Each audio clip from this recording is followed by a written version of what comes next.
Great. So we've started recording, and I'll go ahead and pitch it over to my colleague, Kelly, who will let you know a little bit more about the SCA and our relationship with Southwest. Great. Hello.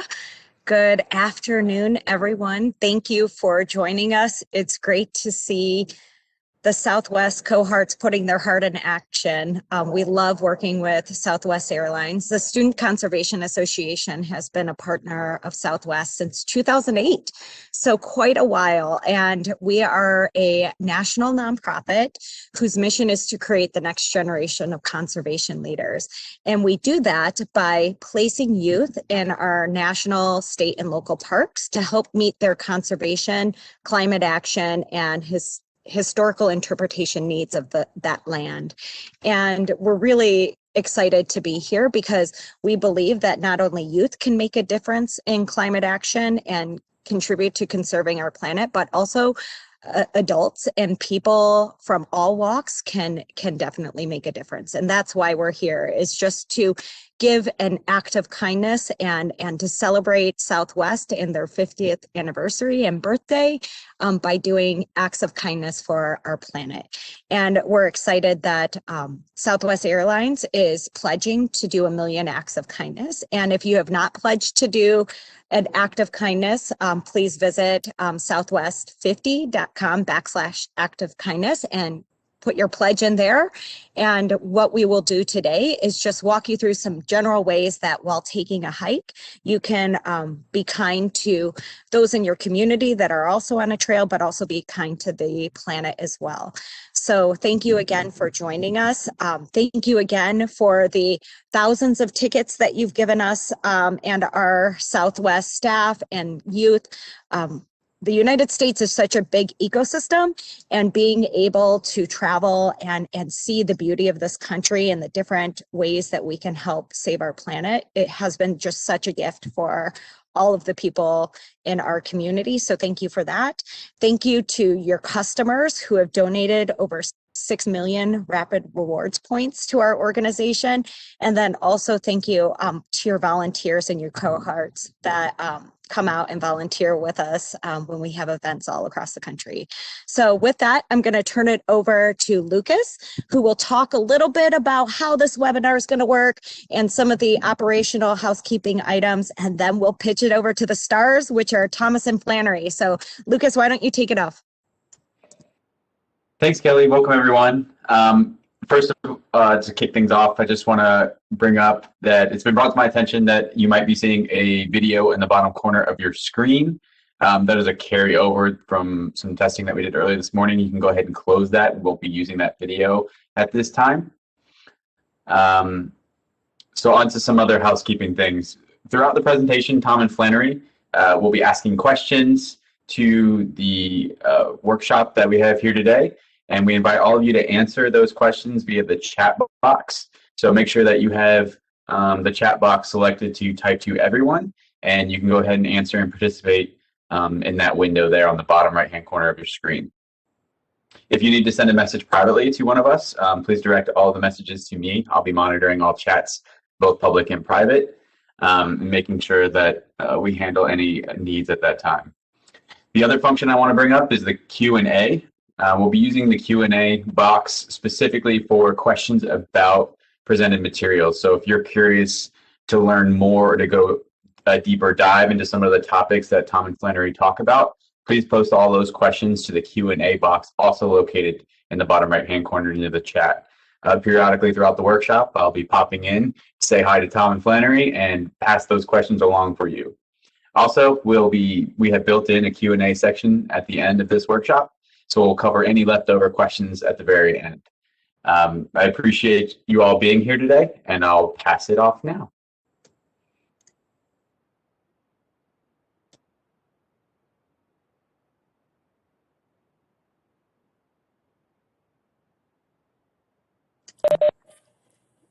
Tom and Flannery, do you want to go ahead and get started? Yeah, absolutely.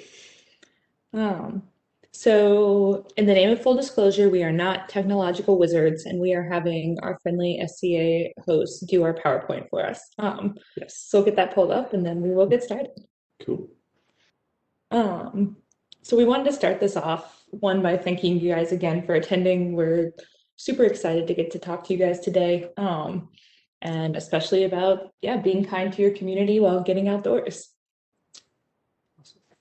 Ellie, you can go to the next slide, please. Mm.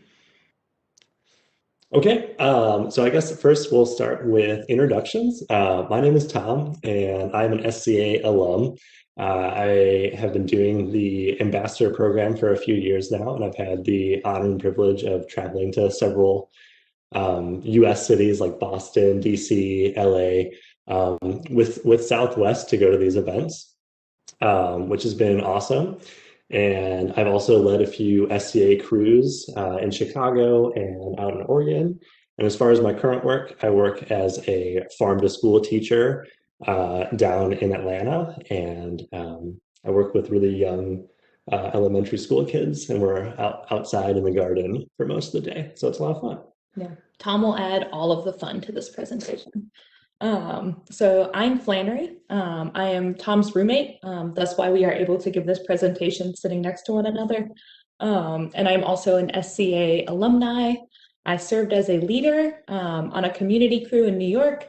And then I also got to work on a leader crew out in Alaska. And since that time, I've been able to come to a bunch of ambassador events, including Phoenix and Los Angeles, to explore our really amazing country and see lots of beautiful parks. I currently work as a volunteer coordinator for a community garden program in Atlanta, which also lends itself to a lot of really beautiful spaces. Cool. Let's get started, Allie. Okay, so to start off, we do have a quick first question for you all. And remember, you can type this in on the chat.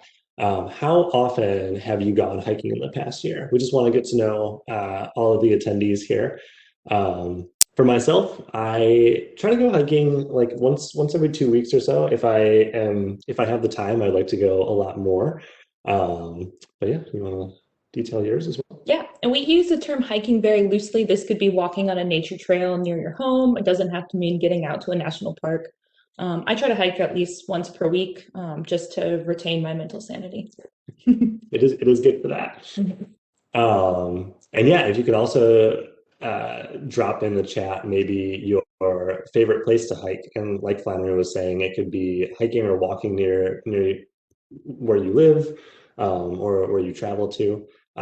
Flannery and I are down in Atlanta, and there's a lot of great parks in the city, state parks outside the city, national parks outside the city.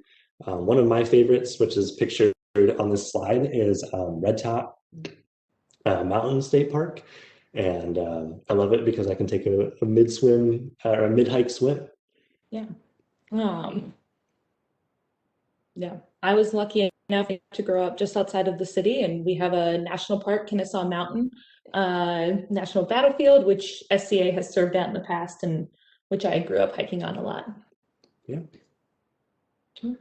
Cool. And we will we'll continue on. Or Lucas, do you have anything for us? I just want to let you all know people seem to be reflecting on their answers and kind of thinking about where they love to hike and kind of keeping it private. And that's okay. You don't have to share what your favorite secret places are. We understand. Whether or not this is you're new to hiking or you've gone hiking a lot. We hope that this presentation has something to offer for all of you. Yeah. Very cool. Allie, we can go to the next slide. Right on. So today we're going to cover how to prepare and safely hike while you're out on a trail, how to socially distance while you're hiking, litter abatement, picking up trash while you're on the trail safely. And along the way, we're going to highlight some cool parks and potential trails that you could explore around the country. So yeah, let's hop on it. And we can go. All right, so in a quick second, we're going to show you all a video. And in this video, we'll tell you what to bring for your hike. Yeah, just making sure that if you're going for a longer hike, you have more materials. But I always like to, even if I'm going for a few hour hike, make sure I have essentials. And I'll just go through this real fast because I'm going to talk about it in the video too. Backpacks, water bottles, some good snacks, a hat, warm and dry layers, trail maps, flashlights, first aid kits, toilet paper, just in case. And we're also going to talk about some COVID stuff today, some socially distant stuff. And so that means making sure that we have a mask and some hand sanitizer as well. But we can go ahead and go to the next slide, and I'm going to narrate this video for you all. All right, so packing your bag. So here I am, I'm getting ready for my day hike. I've got a decently sized backpack. And like I said, if I'm going for a really long hike, I may want a bigger backpack. If I'm going for, just a stroll around the neighborhood, I won't have to bring as much. But I want to make sure I have my water bottles. I like to bring 2 of them with me, make sure they're nice and full. I like to bring snacks with me. Here I have some almonds and sardines, great options. Maybe not for everyone. I love ranch, but I don't think I'm going to quite put that in my backpack. I found a turnip, good vegetable, but don't think I need it. A banana, great option. Just make sure you put it near the top. You don't want to make any banana bread. Yeah, all right. First aid kit. Make sure things inside the first aid kit are not expired and that it's fully stocked. It's very important. And I like to keep that near the top of my bag. All right, let's see. All right, I've got some warm layers, some socks and gloves. I like to pack those in. I've got an extra bandana just in case. Those come in handy. A warm layer, such as a sweatshirt, and a dry layer, like a rain jacket. I like to have those just in case. And I like to pack a towel. It's nice to sit on as well. And then I always have an extra mask in my pocket as well. And we'll talk about masks a little bit later. All right, let's see what else. All right, I've got a doggy bag and some gloves. This is for picking up some litter, which we will dive into as well. It's very important. Also some hand sanitizer, especially when picking up litter. That's very important. A trail map, just in case I get lost. It's a good thing to have. All right, let's see. What else? I've got some friends. I love to bring Beanie Babies and little toy dinosaurs with me, just in case you find a good photo op. Flashlight, this is a headlamp. Some binoculars. You never know if you're going to see some cool birds. That's a little bit of a choose your own adventure. A book. You never know if you find a nice tree to sit under. Toilet paper. Like I said, you never know. It's a good option to bring with you. Or bathrooms, might be closed. I've got some rope and some duct tape. And let's see. I've got some toy mustaches. Nice item, but I don't think I need it. I've got a coin. This is a coin that says ketchup or mayonnaise on it. It kind of adds a little bit of fun to the hike, left or right, if I'm trying to add a little adventure. And a pizza would be amazing to bring, but it's too big. Hopefully I can eat it beforehand. And I also want to make sure that I pack my positive attitude, which was my big smile at the end. Very cool. So those are just some typical things that I would pack on a day hike. And this day hike, it may be a few miles. I may expect to be out there for a few hours as well. Cool. All right, we can go to that next slide. Yeah. Oh, there we go. Cool. Yeah, so like Tom said, it's good to be prepared. We like to bring some fun stuff along with us when we go hiking, but it's also good to see how heavy your pack is getting. It's good to be ready, but it's also no fun to hike with a million things in your bag. So you want to bring what you need to stay safe. One really important thing right now is before you go, you want to make sure that the park you're planning to go to and the facilities are still open. There are some parks that are open that won't have their facilities like restrooms or visitor centers open. So you might want to look online if that's the case. You might want to plan accordingly with toilet paper and other essentials. And then also maybe print out a trail map at home if you're planning to go, or order one if it's a bigger trip. You'll also, while online, you can generally check out trail conditions and closures. That could be anything from like, hey, the trail was kind of flooded, or a bridge was out to, hey, this trail is completely closed right now. And that might be due to weather, that might be due to social distancing measures. You want to check the weather forecast. I normally check it a few days out when I'm planning a trip and then the morning of a trip to make sure that I'm good to go. And as always, use common sense. So if you're hiking and the forecast said no rain, but there's like big ominous clouds above you, it's better to go with that gut instinct than the weather report in that instance. Let's see, you want to check hunting seasons depending on where you are and where you're hiking. You just want to see if there might be any hunting happening in the area. Then you're recommended to wear bright colors or avoid certain trails. And normally when you check out trail conditions, that would be information that came up. Same with campfire restrictions or wildfire warnings. Campfire restrictions would mostly apply if you were camping or using facilities during the day, but wildfire warnings might include just being cautious of that and potential smoke exposure, things you might want to take into consideration. Before you go on a hike, especially if you're hiking outside your community, you might want to learn about the wildlife you could encounter and how to safely react. We have gone on lots of hikes and lots of parks, have encountered a lot of wildlife and safely maneuvered around them while giving them their space. It's just important to come prepared.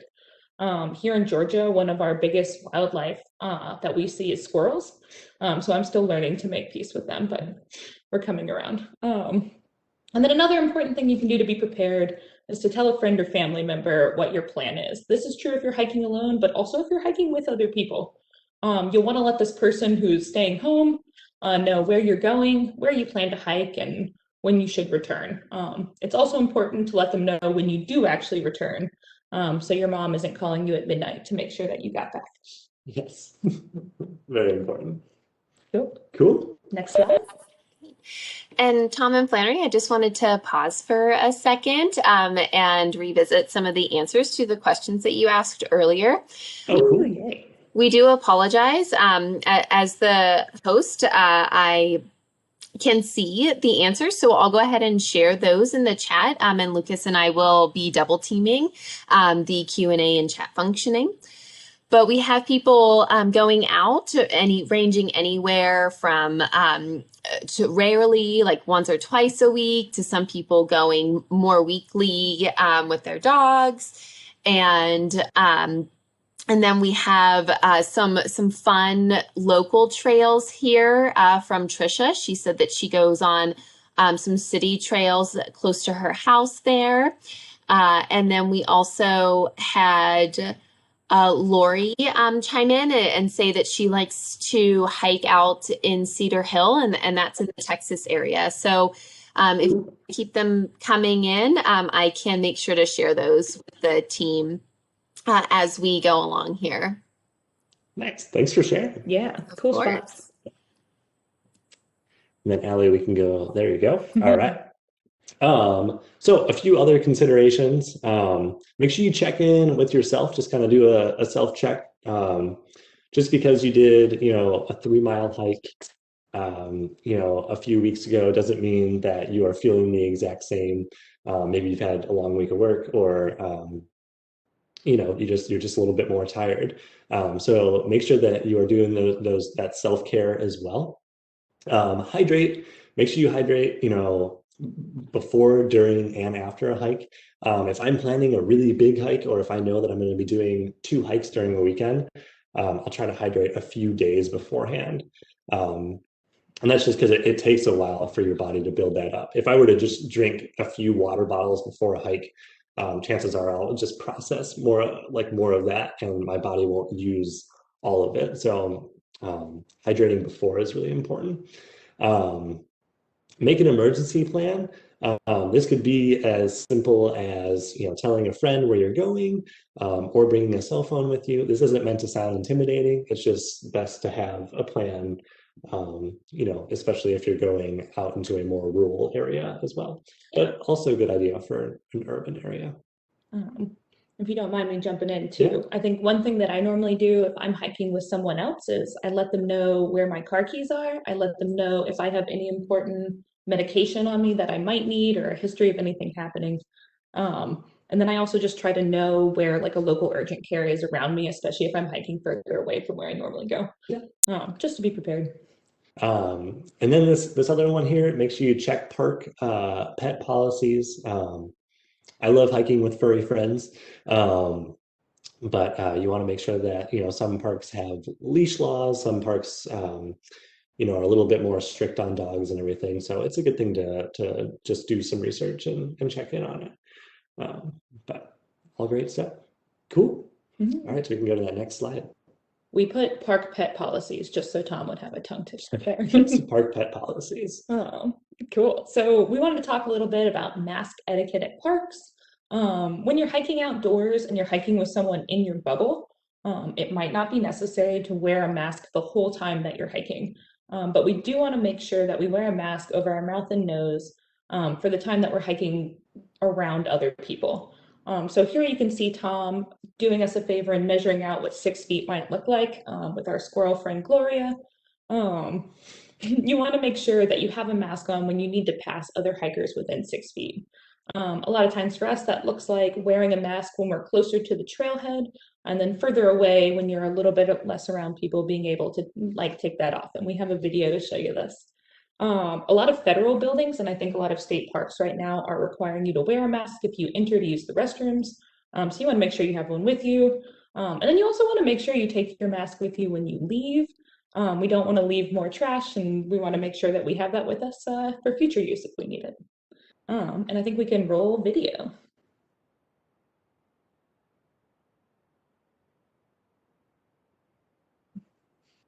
Right on. So, talking a little bit about mask etiquette. Before social distancing, Tom and I's mask etiquette mostly involved wearing dinosaur masks, which we can still do when we're just hiking together. But if you are out on a trail, like we said before, being kind of mindful about wearing a mask over your mouth and nose. This can be especially true if you're going somewhere that's particularly busy or on a weekend. We'll talk a little bit about some other social distancing strategies later. Very nice. Yes, you want to make sure you keep it squarely over mouth and nose. Yay.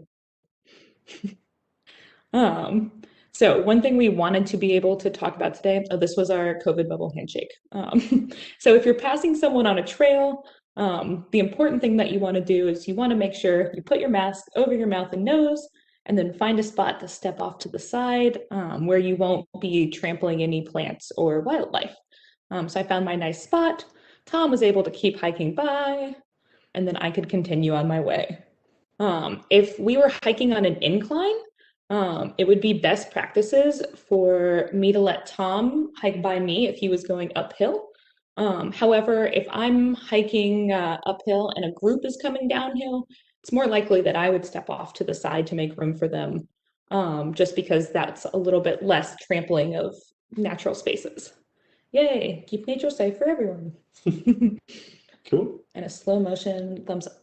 All right, and we can head on over to the next slide. So, we're going to talk a little bit about social distancing safety at parks, and this is all CDC guidance.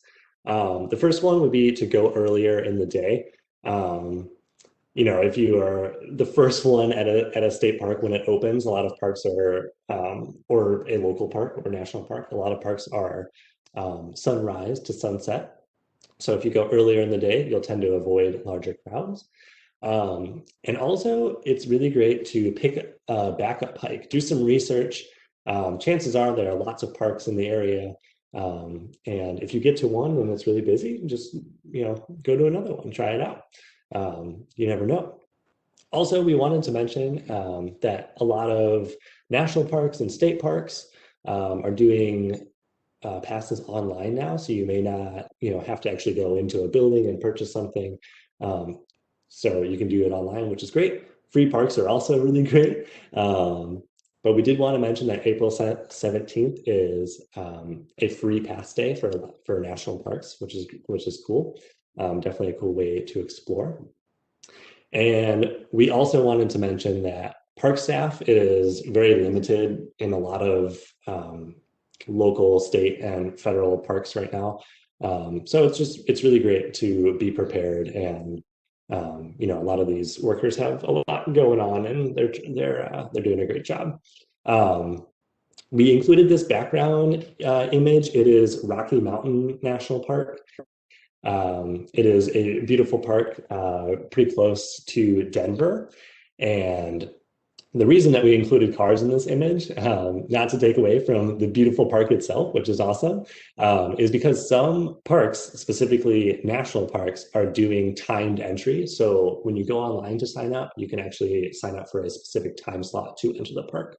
So that's what these cars are doing, which is awesome. It's a great way to get out and explore and do it safely. Yeah. And SCA has had some interns at Rocky Mountain National Park. Yeah. We also recommend if you happen to be at the Denver airport and have a little bit of free time, the Rocky Mountain Arsenal is a natural wildlife area pretty close to the airport that has walking and driving trails and also has bison. Which is pretty cool. Which is pretty cool. Pretty magnificent creatures. Yeah, cool. All right, we can go to the next slide, Allie. Thank you. Right on. Oh, beautiful. So it sounds like you guys do a decent amount of hiking, which is awesome. For anyone who's been hiking close to home and is looking to grow their skills a little bit, we just had a couple of recommendations. If you are going somewhere different, perhaps somewhere at a higher elevation, it's really good to start small and build up to longer and more strenuous hikes. But that's true even if you're staying close to home. It can also help to join a hiking group. You might be able to join. There are some that are geared towards specific groups, like maybe a women's hiking group, but many of them are open to anyone, and some of them are led by someone who might be able to point out local wildlife or plants. So a great way to learn stuff along the way and find new hiking friends. Solo hikes are also a really beautiful way to enjoy nature and get some solitude. And we just recommend that if you are going to do a solo hike, that you again prepare accordingly, bring those resources that you need, let people know where you're going, and make sure that the hike is something you're feeling up for. And then a cool resource for looking at new trails, or for instance, if the trail you wanted to go to is full of humans, is All Trails. It's a website that has both urban and a little bit more remote trails, but it also, in addition to including GPS coordinates and some photos, has people giving recent updates on their hiking experience. So that might include more recent information about downed trees or flooding or other things you might want to watch out for. You should never rely on that for up to the minute updates, but it can be a great way to find new spaces. And then for somewhere we'd like to grow our hiking spaces, our hiking skills, we wanted to highlight some national parks in Hawaii, the Keelia Pond National Wildlife Refuge, and a couple other spaces where SCA interns are also currently serving. So yeah. Cool. And just so everyone knows, that All Trails app and website that Flannery was talking about, that is one word when you type it in on the internet. So it's a cool resource. If you hike all the trails on All Trails, let us know. We'll be impressed. Yes, that'd be great. All right, Ellie, we can go to that next slide. All right, so we're going to talk a little bit about safely picking up litter on trails, our litter abatement, right? So we can go ahead and play this video. All right. Well, first off, I love to hug trees. Like I said, I work with kids, and I always encourage them to hug trees. But we're going to talk a little bit about litter abatement. I know it sounds like kind of an intimidating word, but it's just a fancy way of saying that we're going to pick up our trash. And one of the best ways to pick up trash is to just be accountable for our own trash as well. So making sure that if I sit down for lunch or anything like that, that I am picking up all of the wrappers and whatnot that I bring with me. So this is a trail not too far away from where I live. I brought a plastic bag with me. If you forget a plastic bag, I'm sorry, there's also some doggy bags at a lot of trails, which are a great resource to use. And you'll notice that I'm wearing a glove. And this is just kind of follow your own comfort when you're picking up trash. Like I said, it's great to be accountable for your own trash. If you're trying to pick up other people's trash, it's follow your own comfort level. So we're going to go ahead and see what we find on this trail. Just rolling on down. You want to make sure that you stay on trail. You don't really want to go off trail when you're picking up trash. All right. Ooh, it looks like I found $1. That's a nice incentive. I have found money on the trail before. You want to make sure you get it off the trail. You can spend it later. That's cool. Um, or turn it into the visitor center. Oh, looks like I also found a banana. These, a lot of people may just leave them because they think it will decompose, but they are not natural to this ecosystem. So I want to make sure I pick it up. It also has a sticker on it. I found, looks like someone left a container from their lunch. Definitely smelled like cookies. Want to pick that up, put it in my bag. We don't recommend smelling your trash. Yes. Oh, let's see. I think I also found a can. And you never know what you're going to find out on the trail. This next thing that we're going to focus on is something that you're seeing a lot, and it is a mask, right? Now, a mask is a biohazard, and that isn't meant to be like intimidating to anyone, but it's something that, this is a follow your own comfort zone. I like to pick up masks with sticks and make sure I just don't touch them at all, and just put them directly in the bag and pack it away. But it is okay if you decide to leave it. We want you to be safe on the trail. Oh, looks like I found that turnip that I didn't pack in my bag a little bit earlier. I got to be accountable for my own trash, right? Another plastic bottle. These are great to get off the trail. You'll find a lot of those. And let's see, what else we gotta find? Oh, I found a whole loaf of bread. That's great because I can use that bag in case I don't have another bag. So like I was saying, this is a little bit of a choose your own adventure, right? And just follow your own comfort zone. It is a great act of kindness to pick up trash, keep trails clean for everyone. Thank you all so much for doing that. Awesome. Yeah. I think we also mentioned at the very end too, if you are picking up trash, I like to sometimes bring a separate bag for recyclables, especially if you're finding a lot of water bottles and stuff. And you can just sort those out and go on your merry way. Cool. All right, Allie, we can go to that next slide.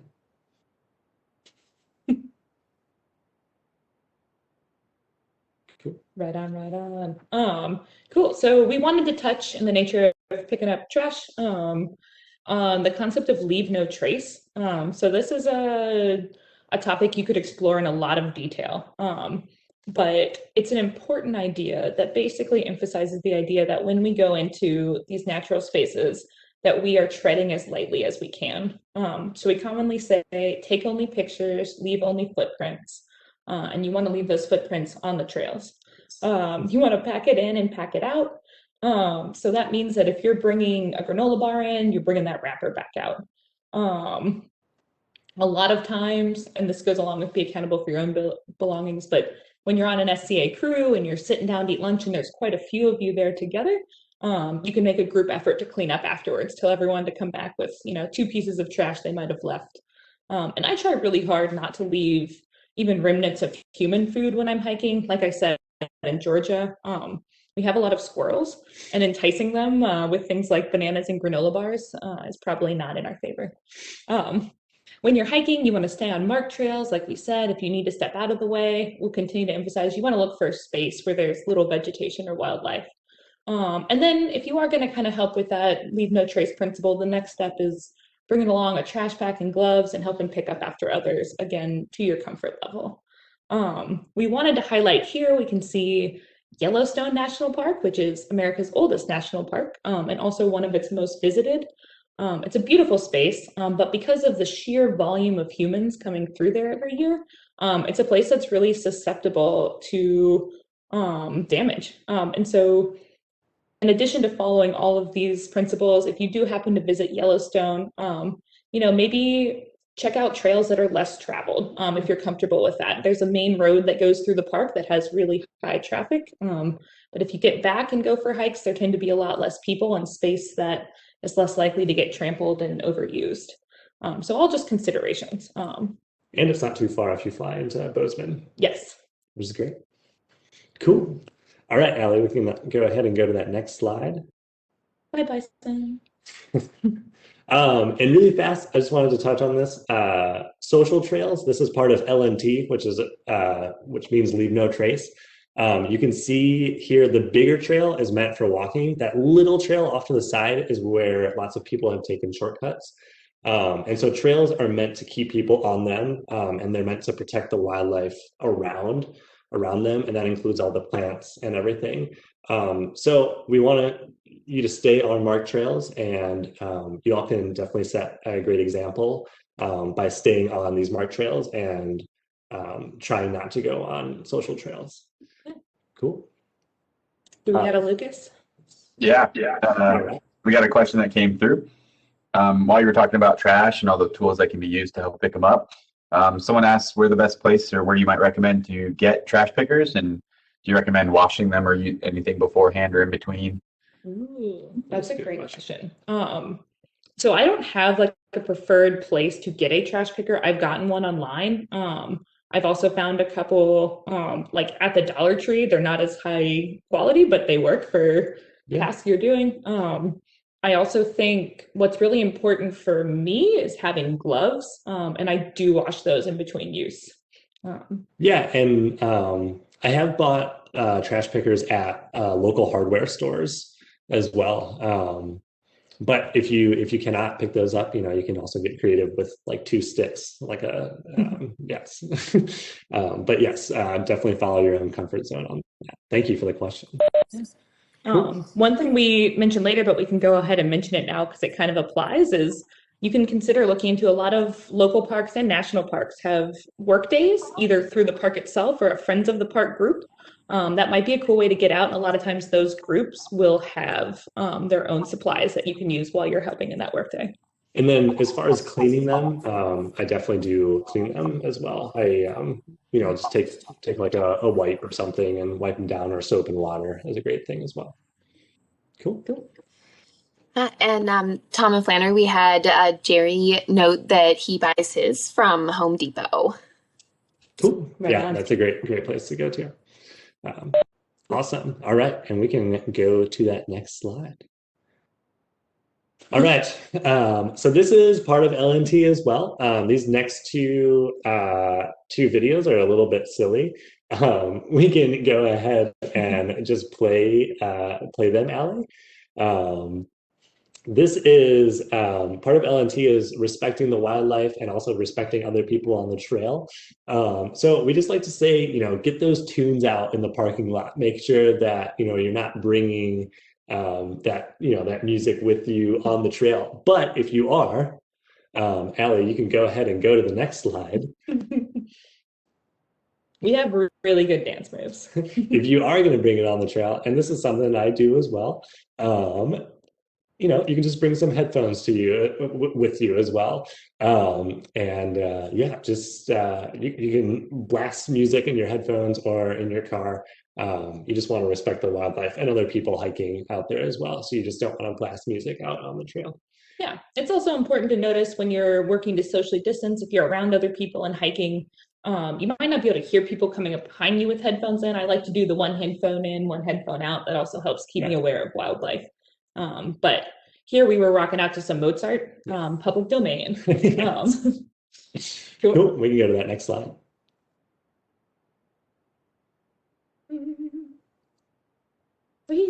Cool. All right. So we just wanted to emphasize, yes, little things, they make a big difference.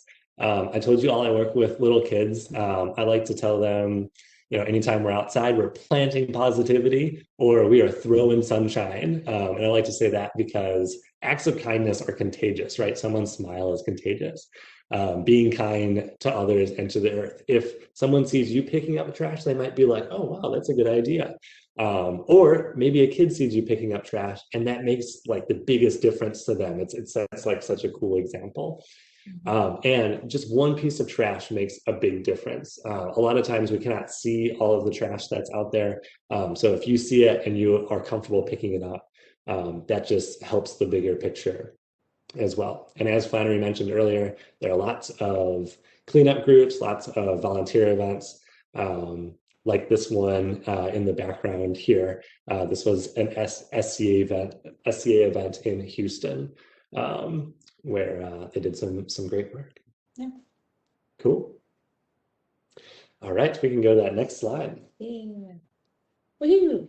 Awesome. So, as you guys seem to know, since you also seem to enjoy spending time outside, hiking and getting outdoors can be good for you and good for the environment. And that's really that principle of leave no trace and the whole kindness factor in this presentation. So, it's a choose your own adventure. It's what you're going to enjoy most. If hiking around your neighborhood or local parks is what makes you happy, there's nothing less amazing about doing that than going to one of our national parks. Pretty much all the photos we have here are stuff that we were able to take within our own community. The photo at the bottom right is a state park in North Georgia, but everything else are things we just found out while hiking in our neighborhood, while also soaking up some vitamin D. As a redhead, I always bring sunscreen, but I do love being outdoors. And then we do always say nature gives beautiful gifts. And I think the more you can learn to appreciate the small things that you can see in nature, the more beautiful things you'll find. Yeah. And we can do next slide. And I just wanted to throw this in here really quick. We said that you should start small and then build up to bigger hikes. If you want some cool nature art, just get outside and just look really closely at the ground. I call this micro hike with the students that I work with. This is a cool fungus on the left called a bird's nest fungus because it looks like a tiny bird's nest, which is great. And this beetle on the right, I followed for about 5 minutes with some students. So that is a micro hike. It is beautiful, and it's just appreciating all of the little things around us as well. And we can go to that next slide. We did it. We made it to trivia. Cool. So as you can see, we both love alliteration and puns, but we won't be putting too many of those in. So we'll do some trivia if you guys don't mind answering questions in the chat, and then we'll see what you learned. And we wanted to highlight here the Los Padres National Forest outside of Santa Barbara. This is a campsite located on the Wheeler Gorge Nature Trail. That's a great place to, spend your time. We got some SCA crews out there as well. Yeah, cool. Trivia. All right, so we can go to that next slide. All right, so this first trivia question, and remember, we want you to put your answers in the chat. A group is approaching. Do you, A, crab shuffle sideways so that you can pass with minimal contact? B, wave excitedly and give them all high fives? C, look for space to step off the trail where you won't trample plants or wildlife and allow them to pass? Or D, turn around and go home? You came here to get away from people. All good answers. Yes.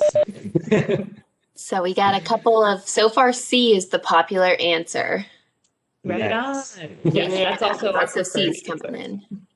Yeah, and it's okay if if D is your answer too. If you came on the trail to do a solo hike and you're like, this is too busy, that's okay. That's cool.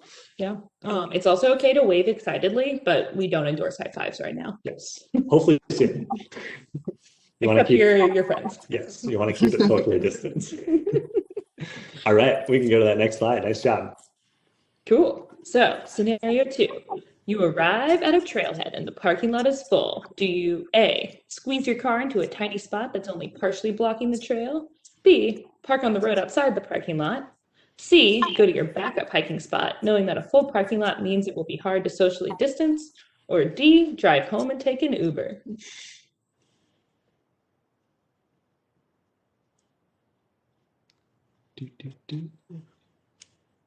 This happens to me very frequently because I'm not a morning person. And then I frequently get annoyed. So we have C, the answer C coming in. Right on. Now so I far. think C is probably the answer I would most go with. If you get to a trailhead with a really small parking lot, and you have the option to safely park on the road or drive home and get a ride over, that's not a bad option, but I would definitely, if this larger parking lot was full, I probably would try to find another spot. Cool. All right. We can go to that next slide. Question. Okay. You arrive at the trailhead and the trail is full of water. Do you, A, take a quick dip? B, trudge through the water to get to the dry trailhead? C, initiate plan B of finding another trail while appreciating nature's variability? Or D, do water aerobics with the fish? It's D. It's deep enough to do water aerobics. And these pictures are actually from our local neighborhood. These are pictures from a mile down the road from where we currently reside. So we're getting answers in for C. Cool. We promised we didn't plan it this way to have C be all the answers, but That's we did true. do a lot of standardized tests as children, so we're probably programmed. Yeah, this is just kind of being prepared, and hikes can sometimes be more variable. This is one of nature's wonders, and this is a natural thing that can happen, but you may get to the trail and it's totally flooded. And we just ask that even if you want to be super adventurous, you should probably find another trail. Or you may get to the trailhead and a bunch of trees are down, and you would want to go find another trail as well. Cool. All right, so let's go to that next trivia. Okay, so this one. You find a protective face mask on the trail. Do you A, scream and run away? B, use a stick to move it off trail so other hikers don't have to come in contact with it? C, use gear you brought for trash collection, gloves, a bag, and maybe a trash picker to dispose of it? Or D, leave it. The person who dropped it will probably want it so they can use restrooms later.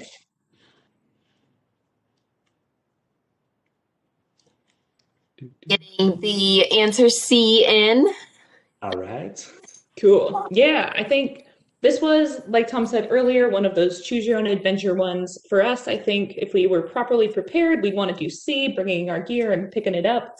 But if you don't have gear with you and aren't comfortable putting a mask like in your backpack, it's totally cool to just move it off the trail. You don't want to like fling it into the woods, but get it out of the way of other hikers. And then, yeah, cool. You guys did great on the trivia. All right, and then just a few fun questions for you all. We want you to type this in the chat. You can just do it all in a row. We want to get your minds thinking about future hikes. What is your favorite snack to bring on a hike? I love to bring sardines. He also likes to put empty sardine cans in the car. Yes, it's a great, it's a smelly food. It's a great way to socially distance as well. Also include what your trail name would be if you have one. I used to think that the Loch Ness Monster was called the Lostness Monster, so I thought I was always lost, and I frequently get lost. So I used to have my trail name be Nessie. And the last one, if you could acquire any trail superpower, what would it be? Mine is photosynthesis, so that I wouldn't have to pack as many peanut butter and jelly sandwiches. That would be great. But I do like snacks. And as you all are thinking of these and adding them, you could do all three of them. You can just do one. We're just excited to hear your answer. But as you're thinking of those, we will go to that next slide, Allie. Well, we do have a lot of answers coming in. Oh, yeah. Cool. So we have some cold dill pickles, candy. Ooh. Yeah, PB&J. I personally like tuna. It's high protein, packs nice and small. Yeah. For my long hikes, and then some trail mix, of course. Got to have that yummy trail mix. Those are great. We have somebody who says that they met somebody on the AT who called herself Wonka. Like Willy Wonka. Yes. Correct. That's cool. Touche, Flannery. I know about candy. I'm here. Yes. Keep them coming in, and we will go ahead and share again as we go on to the next slide. Right on. Thank you all. Cool. And we just wanted to highlight, these are a few of the cities we were talking about: Denver, Houston, Bozeman, Santa Barbara, and the state of Hawaii. Those were a lot of the pictures that we were showing. And we wanted to say thank you to everyone that was attending. This other picture in the background is from a crew that I led in Chicago. The students were learning to do a prescribed burn. We really appreciate SCA giving all of these opportunities and the sponsors like Southwest giving these opportunities as well. And the bottom picture is from a crew that I was leading in Oregon, where we were able to do a really cool kayak trip. Yeah, we can go to that very last slide. Yeah, we just wanted to say thank you and see if y'all had any final questions. Yeah, thank you, Tom and Flannery. That was a great presentation. I know I learned a lot and I added some hikes to my bucket list, especially those Hawaii ones. Those sound like a lot of fun. So we will keep monitoring the chat and see if there's anything else that comes through. Lucas, did you have anything for Tom and Flannery? No, I just wanted to remind everyone that they have the same thing that you just did, that there's the Q&A option. And also, since we're closing up and Allie can monitor the chat, feel free to send any more questions in. Thank you. So, and as we wrap up, I'm going to go ahead and pitch it over to Kelly one last time for some fun and exciting parts. So don't leave yet.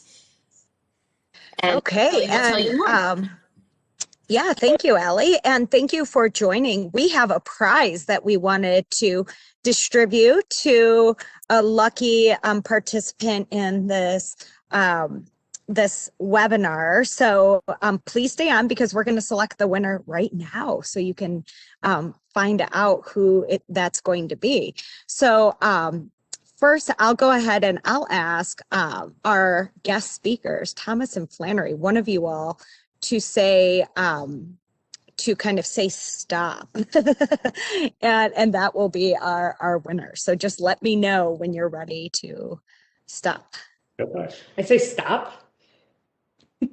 All right, well, we have a Gerald Townsend and he is our lucky winner. Allie, do you kind of want to describe what he will be winning?